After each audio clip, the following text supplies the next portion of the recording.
Hindi ako papasailalim ng kustodya ng Senado. I will not seek Senate custody.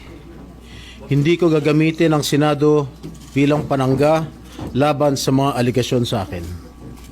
Nakahanda akong ipagtanggol ang aking sarili sa hukuman at hindi ako magtatago sa likod ng institusyong ito upang umiwas sa proseso. Ipagtatanggol ko hanggang sa huli ang aking sarili para patunayan na walang batayan ang mga paratang sa akin. Kalokohan ang lahat na ito. Mismo ang Senate Legislative Budget Research and Monitoring Office o LBRMO ang nagsabi sa Ombudsman na wala silang anuman dokumento o record na nagpapakita na ako ay nagpasok ng anuman insertion sa 2025 national budget.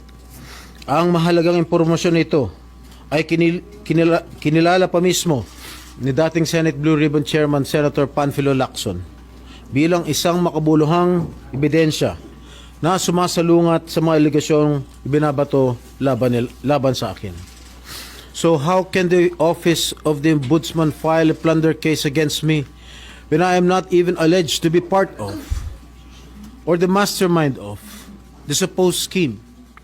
Wala po akong kinalaman dyan.